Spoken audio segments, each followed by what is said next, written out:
Human resource development శాఖ మంత్రి యువకుడు ఉత్సాహవంతుడు శ్రీ లోకేష్ గారు, రాష్ట్ర బీజేపీ అధ్యక్షులు గౌరవనీయులు పిఎన్వి మాధవ్ గారు, సహచర మంత్రివర్గ సభ్యులు రామ్ ప్రసాద్ రెడ్డి గారు, సత్యకుమార్ యాదవ్ గారు, స్థానిక శాసనసభ్యులు బోండా ఉమా గారు,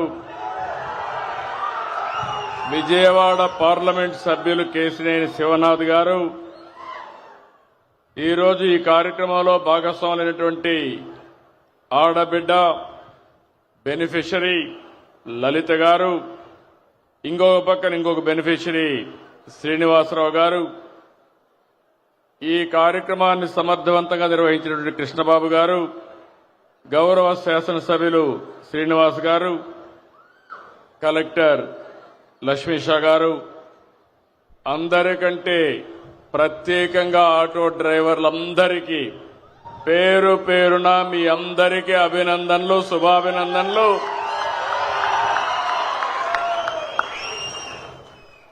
ఓజీ సినిమా చూశారు, దసరా పండుగ చేసుకున్నారు,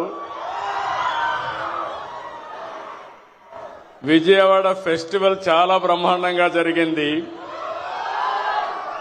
విజయవాడ కొత్త కళ వచ్చింది. ఈరోజు మనం అందరం కూడా ఆటో డ్రైవర్ల పండుగ రోజులో ఈరోజు ఉన్నాం.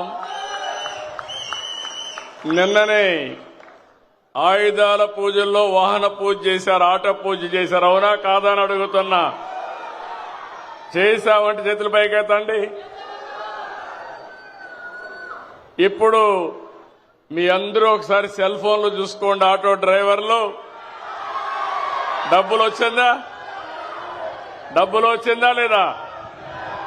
ఇది నిజమైన పండుగ. గట్టిగా చప్పట్లు కూడా చెప్పండి. ఒక్క నిమిషంలో మీ అకౌంట్లో డబ్బులు వచ్చింది, మీ ఫోన్లో చెక్ చేసుకున్నారు, బ్యాంకుకు పోయే పని లేదు, కన్ఫర్మేషన్ కూడా వచ్చేసింది. అవునా కాదా అని అడుగుతున్నా. అది ఈ ప్రభుత్వం యొక్క ప్రత్యేకత, అదే ప్రభుత్వం యొక్క పని తీరని మరొక్కసారి మీ అందరికీ విజ్ఞప్తి చేస్తున్నా. ఏం తమ్ముళ్ళు 15,000 కరెక్ట్ గా వచ్చిందా?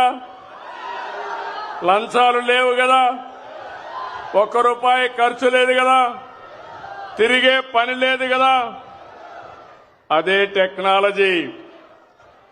నేను ఆ రోజు ఊహించింది, ఈరోజు మా ఆటో అన్నలు కూడా నేరుగా ఏ పని కావాలన్నా సెల్ ఫోన్ ద్వారానే చేసుకుంటున్నారు.